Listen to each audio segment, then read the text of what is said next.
Good morning, party people. Welcome to the breakdown. It is a special kind of day. It's a very special kind of day. Today we're going to jump on and have a chat with the boys from Normandy. They've just dropped their brand new album. Yes, Sweden's best kept secret have dropped the full length today, and it is an absolute banger, start to finish. Yeah, the whole thing is incredible. So I've gone through and written a whole bunch of, well, a breakdown of songs essentially. But we're going to jump on and chat with the boys about their recording process, about everything they've done here. Very excited. So let's jump in. Oh. We're on. Gentlemen. Welcome, lads. Thank you. Today is launch day of the new album. Congratulations. Thank you very much. It's been so far 2 very good hours for us. Yeah. You've seen, yeah, it's going well. It's going really good. So we had a head start. We've had it all day here. Yeah. We had it first thing this morning when we woke up. So we've had the day to give it a listen. Did you listen to this morning as well? Oh, yeah. Like, to a metal album. We yeah, I'm two plays through the whole thing. So I've yeah, we've actually got in. Dude, we're genuine big fans. Johnny introduced me to you fairly recently, and I was just like instantly hooked. So well done. Thank you very much. That's cool. How did you find us, Johnny? I found you randomly a couple of years ago. It was just one song. What was the name of the big single off the last album? It always slips my mind.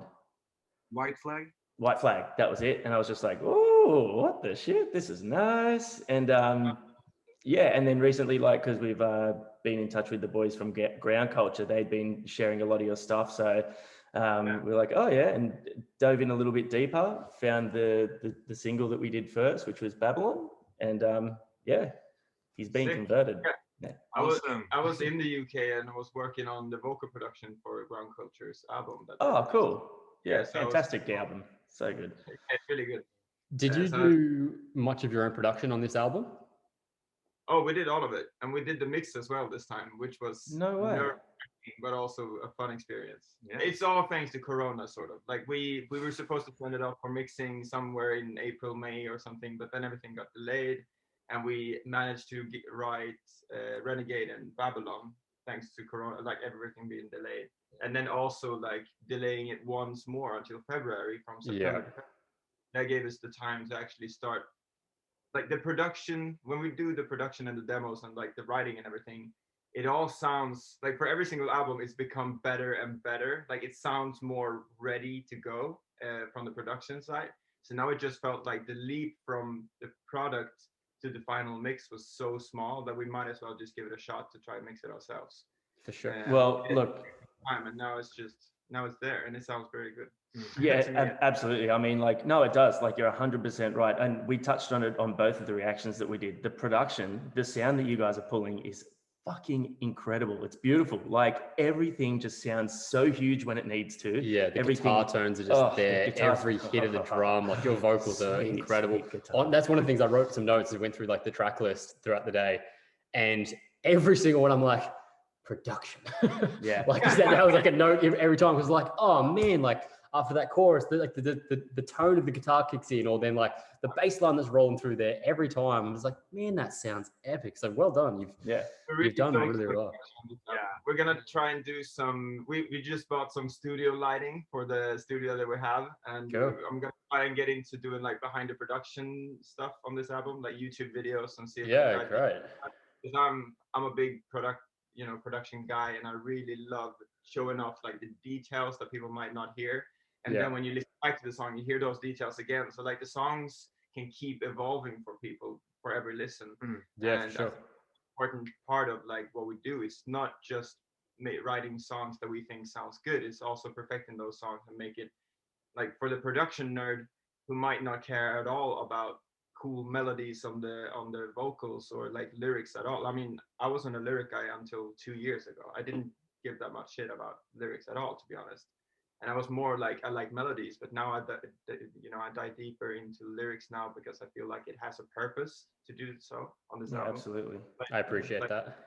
Yeah, but like production for me has always been the forefront of like what I actually care about music. And I know there's other people like that.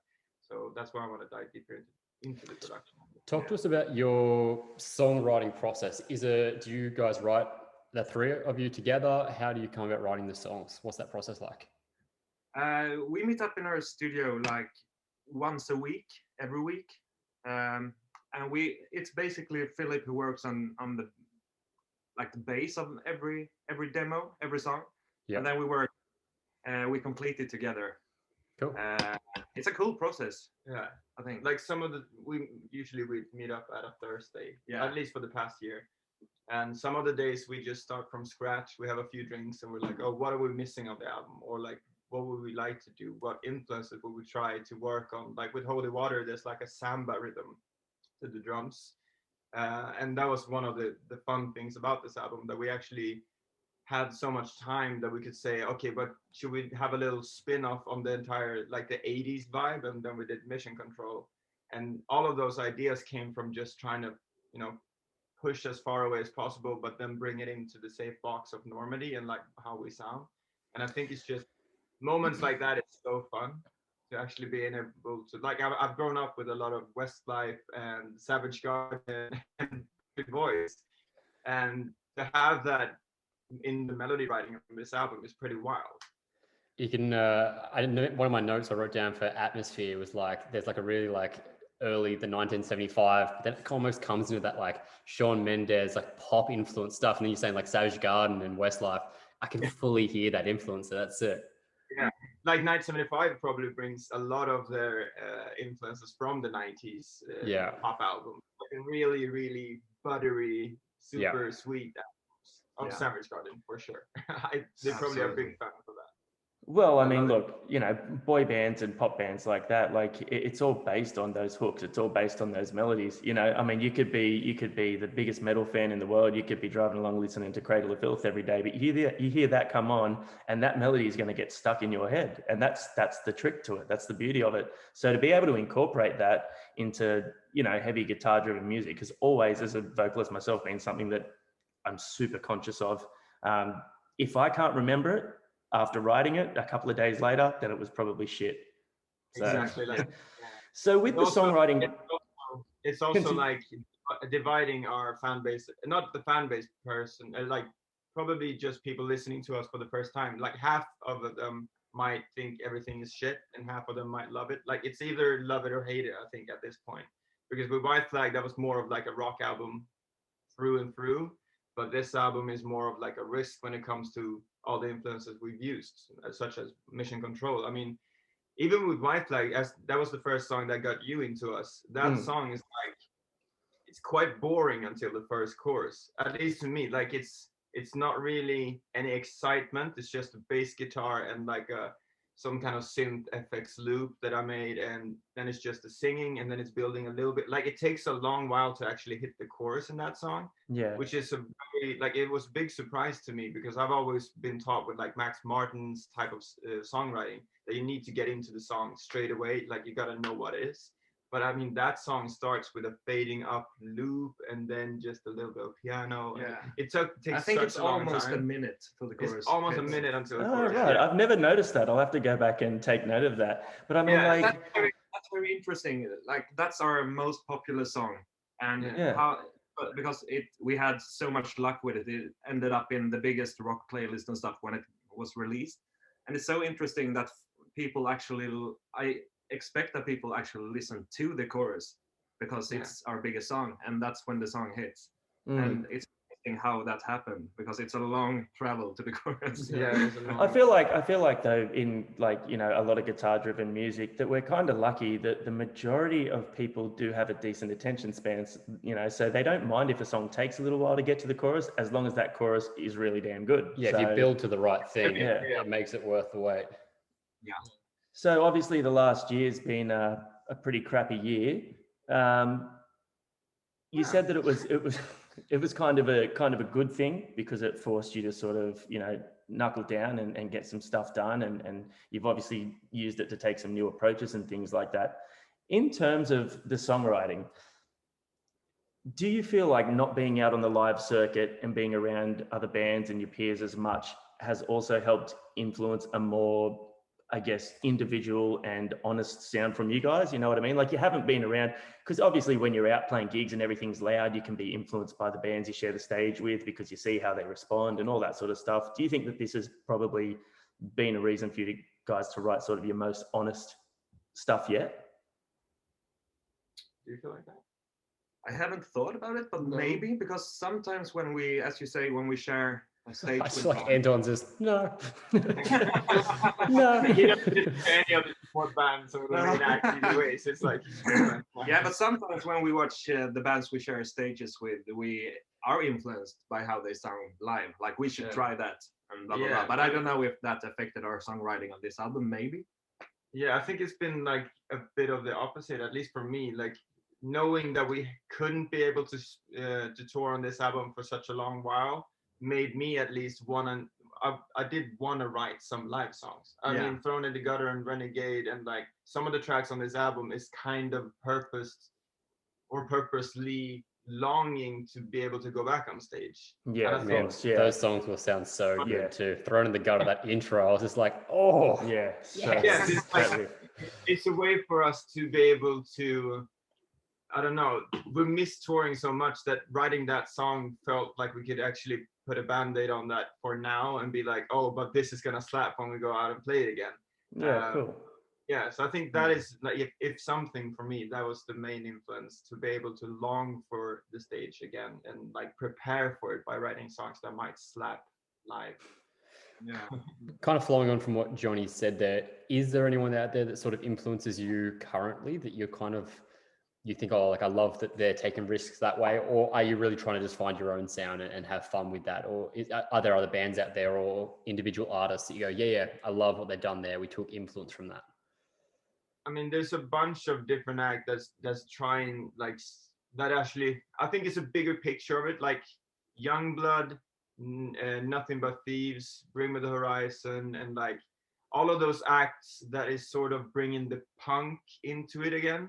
Like the attitude of the new Nothing But Thieves album is sort of, it's a garage way of doing pop, which is very cool. Like, not influencing how we sound, but it's influencing how we look at the sounds that we make. Yeah. That we feel like we want to be able to make an album that is opening doors for people that's never been listening to rock overall. Like people that I know who's are, you know, they're deep into the pop genre, and they listen to, which has a pretty, you know, pretty slow beat verse, but then kicks into a big ass chorus, and then even further goes into a breakdown, but they stay on that song and for the entire song, and that's maybe the first time they actually experience screaming in a song.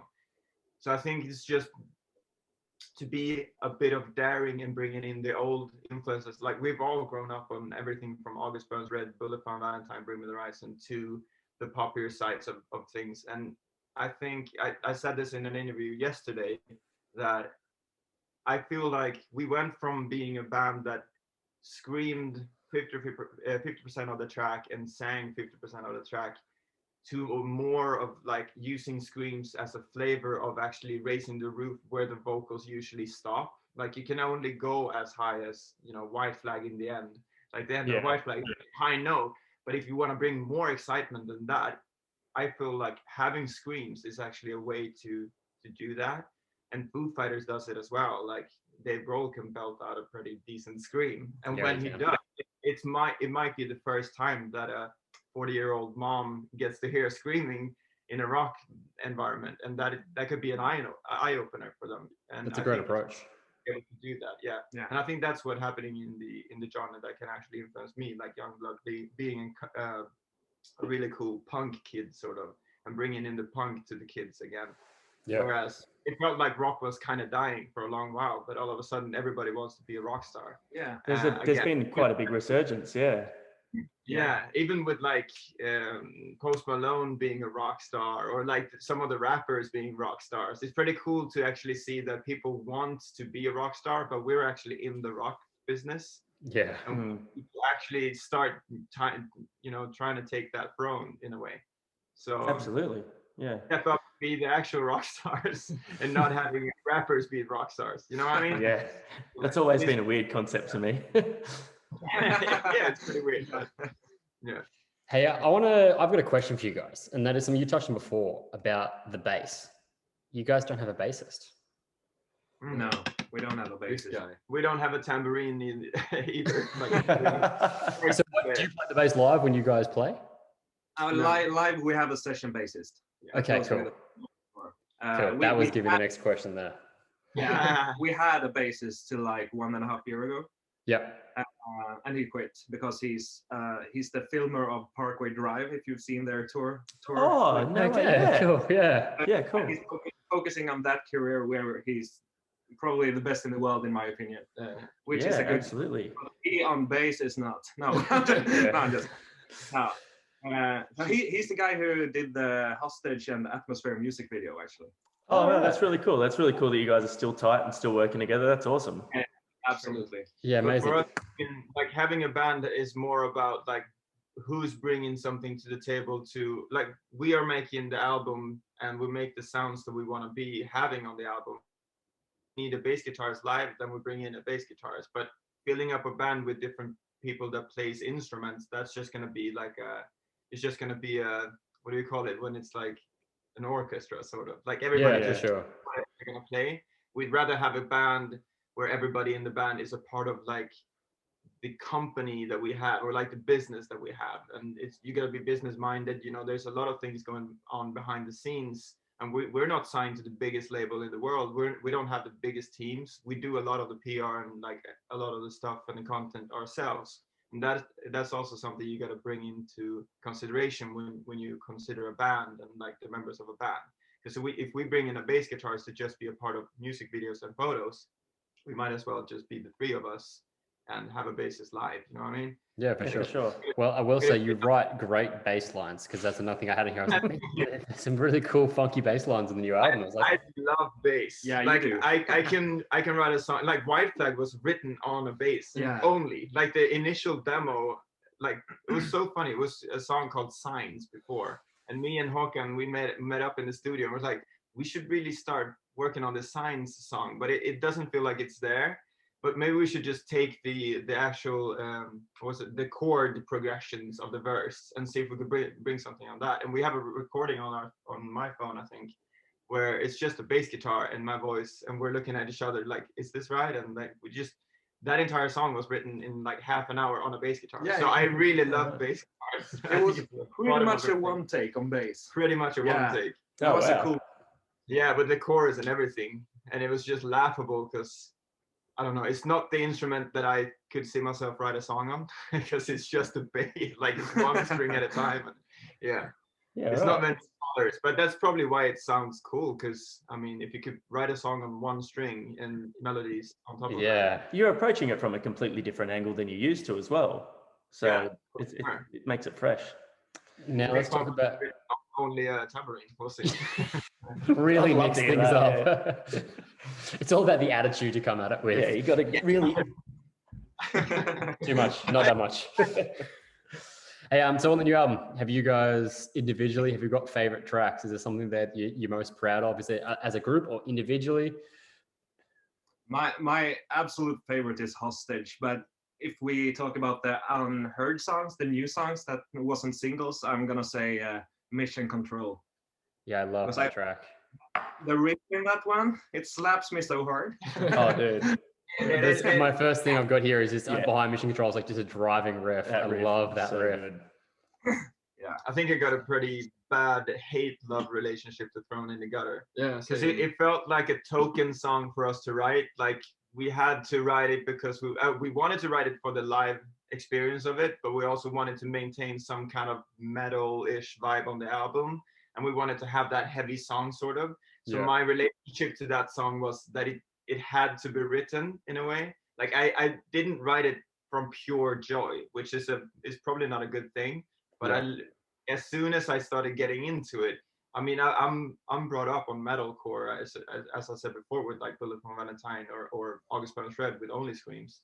And to write songs like that, where you have really heavy riffs, so you can actually have breakdowns and you can have like high melodies and stuff like that, it actually was more joyous than I thought it would be from the beginning. And now I actually love that song. And I